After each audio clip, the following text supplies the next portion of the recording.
Hey everybody, Drew here, and you're in the shop with me in this Honda Fit. This is a 2000, I think it's a 9. Doesn't matter though, because it's going to apply to this entire second generation.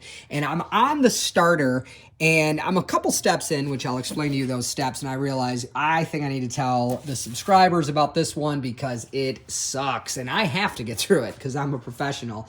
You guys who DIY, God bless every single one of you. Stick with it. Don't forget, if I could do it, you could do it. Whenever you're working with a starter or an alternator, do yourself a favor and disconnect your battery, because if you don't, the best thing you're going to do is blow your main fuse for your car, which is expensive and hard to change.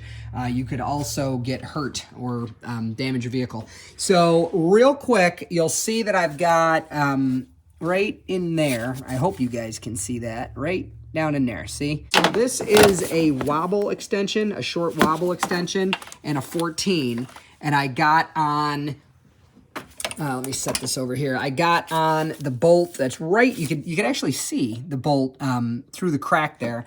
And the other thing is we got to get to, you see that rubber boot in the dead center of your screen, between that hose and that wire? You can see it says Honda on it. There's a tab. There's also a harness right down right there. We have to unplug the signal wire and get off the big starter wire. I took off these two 10s, so you could actually, there you go, there's that boot right down in there. So I took off the two 10s that hold this bad boy onto here and here. And then I want to show you guys, please pray for me that my next shop has the ability to have a lift, because I'm getting too old for this crap. Anyway, this guy is a 17 right here. So take that. So that guy's out. Then the next thing we're going to do, by the way, is this guy here. This is the wire that goes to the that powers the starter. So there's these little tabs. I'm sure you guys have seen these. We could actually do this one together, where the plastic, you push it this way and then it lifts off. So I'm going to take it off this tab as well. That's going to give us some slack.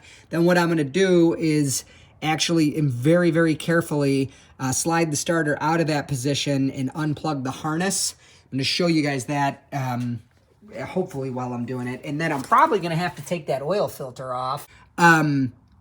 So that the oil filter is going to come off. We'll get that boot off of the starter main power wire, and that's where an impact comes in handy, because now you're trying to hold the starter with one hand while you use a wrench and force and torque to break that free. Well, what we're going to do instead, because it's one-handed, it doesn't put the torque into your wrist, is using a little miniature impact here. I love this guy. So I'm going to drop the starter, and I'll show you guys both disconnections after this point. As promised, it's going to be tough for you to see, but there's that harness. So I'm kind of holding the starter forward, and what I'm going to do is I'm going to take my other hand, I'm going to take that pick, and I'm going to undo that guy, but I can't do it. I don't have a third hand, so sit tight. Okay, next, to give ourselves the room, we need to take off the dipstick, and there is the 10mm bolt for it right there. Okay, now if you're curious how to get this guy out, it's just held in with an O-ring. You're going to want to obviously clean this guy really good and lubricate that O-ring. But do you see right there how this bracket's welded on? Well, I got underneath right there between the oil filter and looks like the air conditioning compressor. I can't see from here.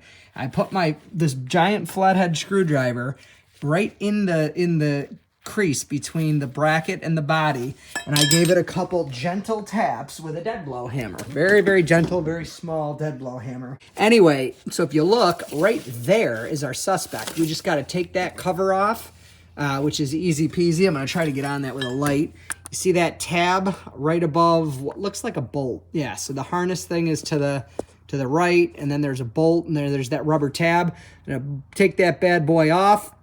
It's probably a 12 or maybe a 13. Anyway, we're going to take that rubber thing off. We'll get that bolt out, and this bad boy actually should slide between the radiator hose and the engine block without taking off the oil filter, but of course I'll let you guys know. Okay, so it absolutely does come out without taking off the oil filter. You want the solenoid, I'm not sure if you can see that there, but you want the solenoid like here in the body of the starter here, and it absolutely comes out. You just got to push the radiator hose Of course, you're welcome to take off that oil filter if it makes your life easier. But yeah, that's how you get it out. If you could get it out, you could get it back in. So I'm Drew. I really hope this video helped you. If at any point you learned something or you were entertained, or even if you decided, well, now that I see what the job entails, I don't want to do it myself. If anything came out of this, please do give it a thumbs up. That's how the internet knows it's good content and shows other people. And if you want to see more videos like this, go ahead and hit that subscribe button now. You can watch me do it first, which makes it easier when you do it yourself. Take care. God bless. Bye.